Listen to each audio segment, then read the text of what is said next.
the American people stood to be counted.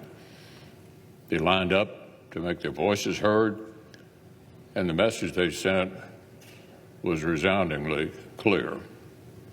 4 years ago, they watched Washington Democrats take an economy that was primed for recovery and douse it in reckless taxing and inflationary spending.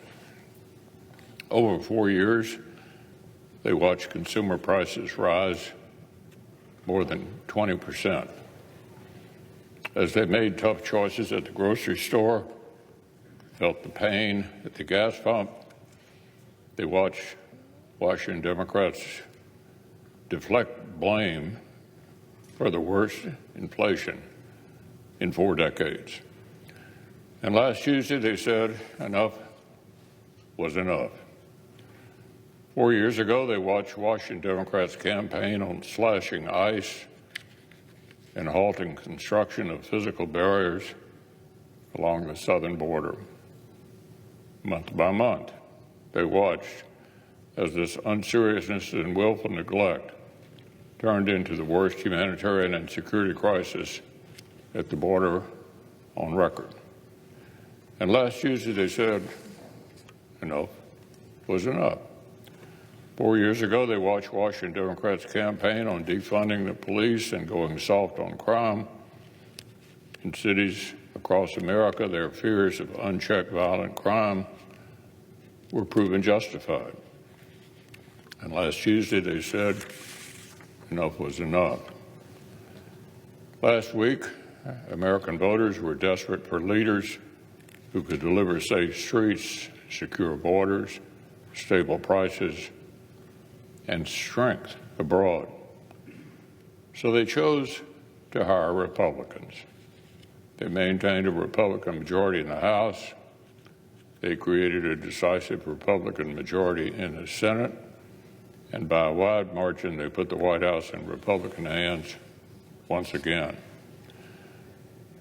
The nation surveyed its problems and decided that Republicans were equipped to put the ship of state back on the right track. Thus far, I've been encouraged by the lack of baseless speculation that Tuesday's decisive result was influenced in any way by foreign interference. Washington Democrats appear to recognize that they're on the losing side of a legitimate, crystal clear mandate.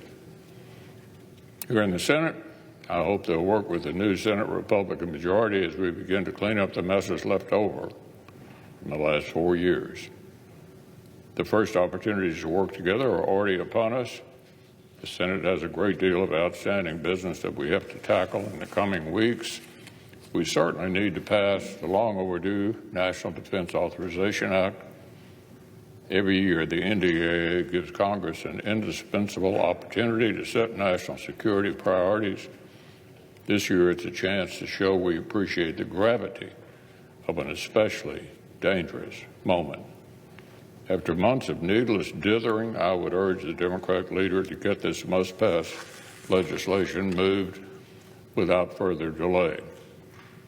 We also need to work swiftly to deliver urgent supplemental assistance to the states and communities hit hard by natural disasters in recent months.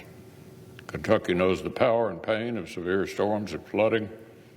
This year, the communities across the Southeast recovering from major hurricane and flood damage deserve the Senate's attention and support. And before anyone gets home for the holidays, we'll need to extend federal government funding. As I've said before, there is never a political advantage to be gained from allowing core government functions to go dark. The 119th Congress and the 47th President must not inherit a federal government in the middle of a funding crisis. The work ahead of us will require all parties to operate quickly and in good faith. The American people deserve nothing less.